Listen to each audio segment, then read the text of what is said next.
Estimados irmãos e irmãs, como é bom podermos celebrar a vida, celebrar a nossa caminhada de fé, feita de pequenos e grandes acontecimentos da vida no dia a dia.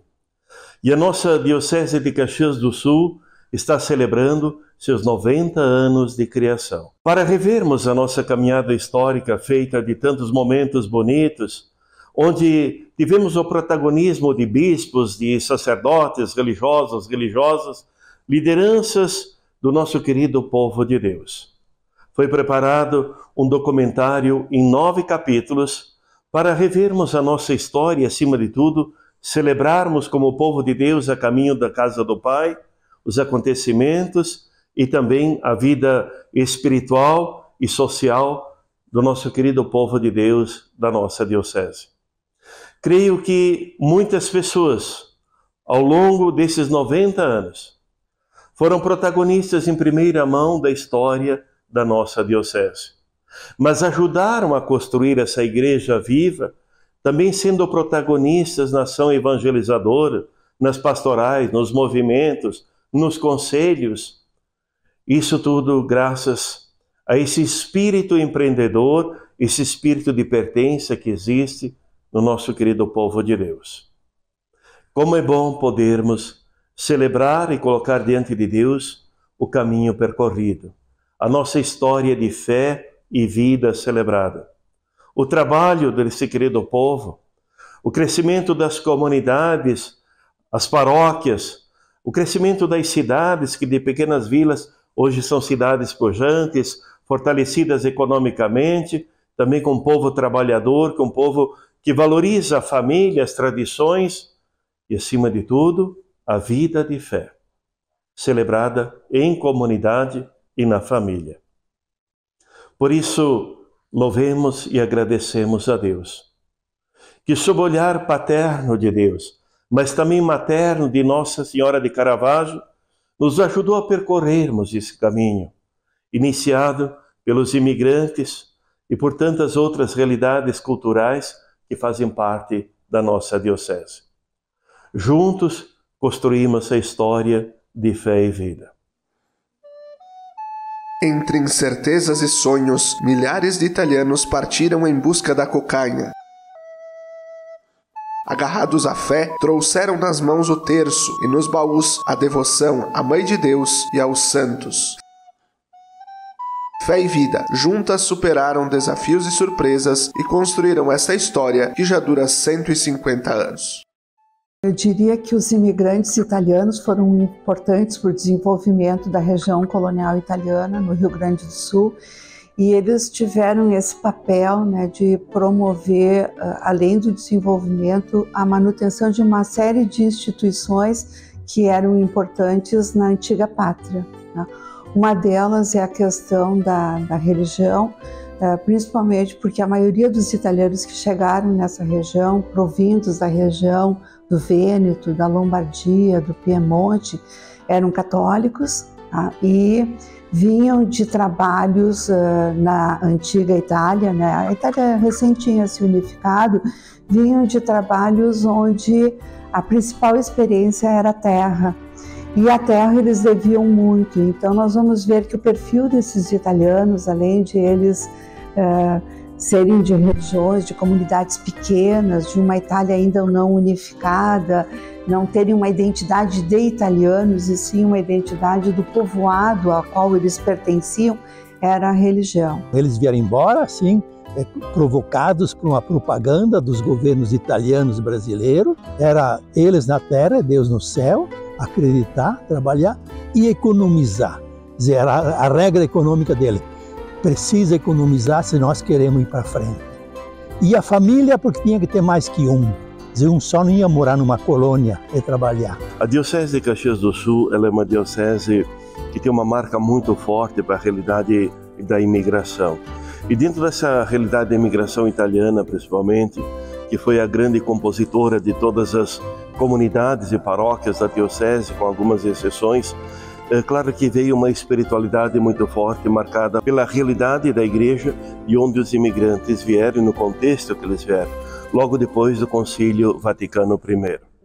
Essa igreja que passava por grandes transformações, mas também a sociedade passava por grandes transformações na Europa.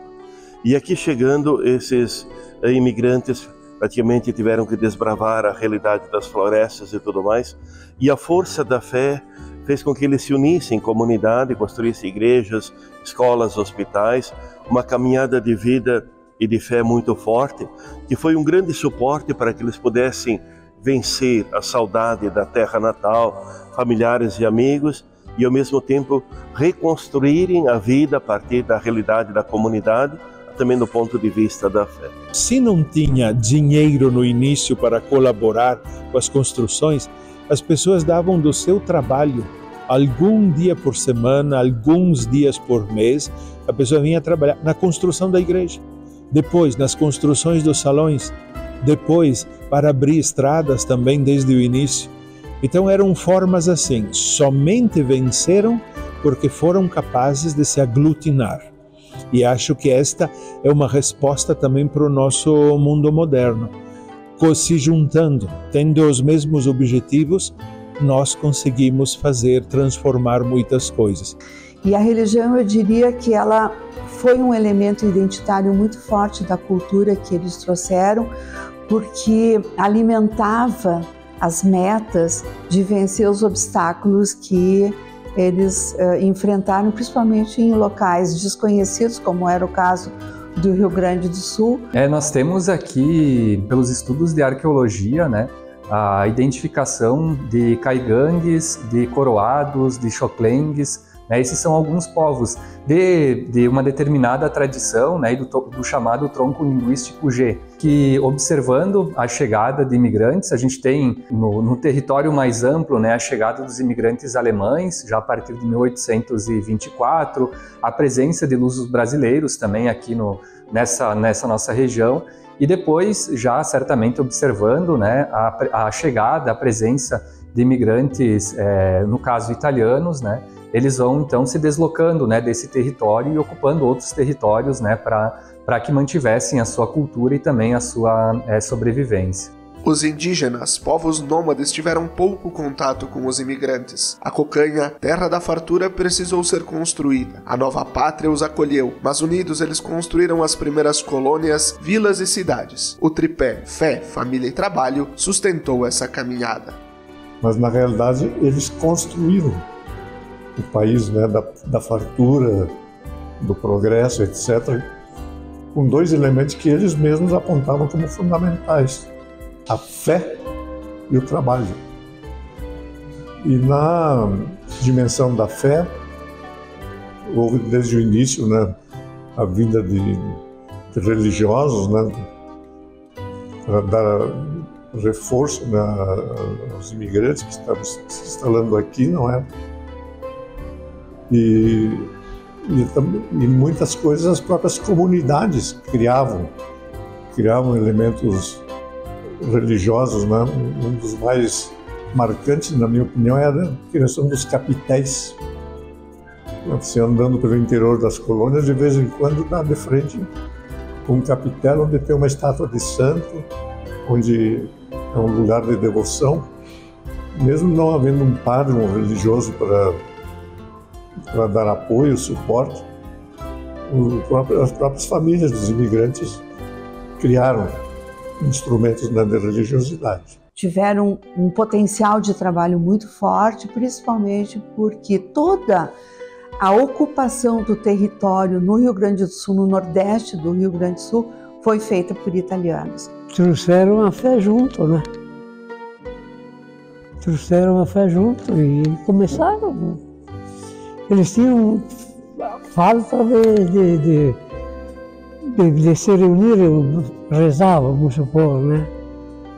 E foi por ali. Os católicos que vieram da Itália, eles vieram com suas devoções. Alguns talvez tinham alguma pequena imagem, alguns tinham quadros, mas eles tinham a sua devoção no coração. E foi essa a primeira experiência, de ter um padroeiro para as suas vidas, para as comunidades.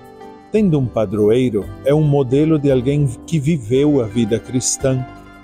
E ali eles iam colocando nas comunidades a fim de que também eles pudessem se dar esperança, se dar coragem para este novo empreendimento que eles estavam fazendo.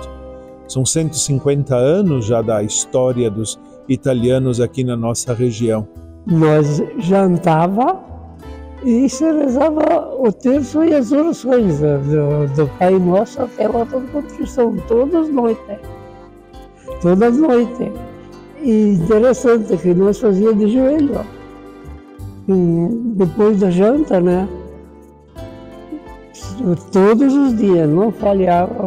Mesmo com os joelhos cansados depois de um dia inteiro de trabalho, as famílias rezavam pedindo a intercessão de Maria Santíssima e dos santos pela nova jornada. As primeiras missas na região datam de 1876, com o padre Bartolomeu Tiecker. Logo depois, iniciam as primeiras festas na colônia de Dona Isabel e na comunidade de Caravaggio. Conde D, atual Garibaldi, também escolhe seu patrono, São Pedro, e Veranópolis, São Luís Gonzaga. Já a colônia Caxias dedica o título a Santa Teresa d'Ávila.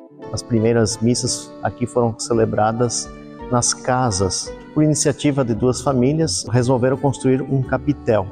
O capitel seria em homenagem a Santo Antônio, mas já como era o padre Giovanni Menegotto, o João Menegotto, que atendia a colônia Dona Isabel, atual Bento Gonçalves, e lá já tinha o padroeiro desde 1878. Padre João Menegotto, nascido em Pádua, na Itália, justamente onde Santo Antônio morreu, ele vem com um quadro de Santo Antônio. E a partir deste quadro, ele chega aqui dia 9 de janeiro de 1878, bem no início. E começaram, sem dúvida, naquele ano já as festas, e aqui em honra de Santo Antônio. Então foi uma preocupação de ter um encontro religioso, e depois, com o longo passar dos tempos, também um dia festivo. Muitas vezes tinham novenas também preparando, e não era só um dia de festa. A festa do padroeiro era para demorar bastante, onde era celebrada a vida, o trabalho, as dificuldades e, sem dúvida, renovar as esperanças para poder cumprir sua missão. Então o padre pediu para que encontrasse um outro padroeiro para esta localidade da linha Palmeiro. E aí, então, nas várias discussões, resolveram que seria Nossa Senhora padroeira deste lugar. E aí chegaram no consenso de ser Nossa Senhora do Loreto, só que não encontraram a imagem dela. Então, entre outras imagens também que foram pensadas, encontraram nas bagagens de Natale Faoro a imagem preto e branco que está aqui diante do trono de Nossa Senhora. Ele emprestou esta imagem, pois ele trazia da família da Itália como um presente da própria família de origem desde 1724. Portanto, neste ano estamos celebrando os 300 anos também dessa significativa estampa, assim como eles chamavam, né? Porque não tinha fotografia ainda naquela época. A igreja, a comunidade Santa Teresa, ela surge bem no início, né? Quando chegam os primeiros imigrantes. Quem fundou a comunidade achou por bem homenagear a esposa do imperador Dom Pedro II pelo fato de eles terem conseguido um pedaço de terra para morar. Então esse fato fez com que eles sentissem muita gratidão e aí quiseram homenagear a esposa do Dom Pedro II, que tinha o nome então de Teresa Cristina. E me parece que a criação da diocese ela veio exatamente no momento que precisava fazer essa evolução de uma diocese para abraçar essa história da imigração italiana de italiani que se vinham e vieram aqui plantar a sua força de trabalho no meio do mato. Então é uma história riquíssima, bonita, baseada na família, na fé e no acreditar. Olhando para trás, é possível perceber quão importante foi a fé para o início das nossas colônias, capelas, paróquias e cidades. De 1875 a 1934, 59 anos se passaram. Vocações nasceram nestas terras. A igreja também ganhou força e tamanho. Em 1934, a Santa Sé criou a Diocese de Caxias do Sul.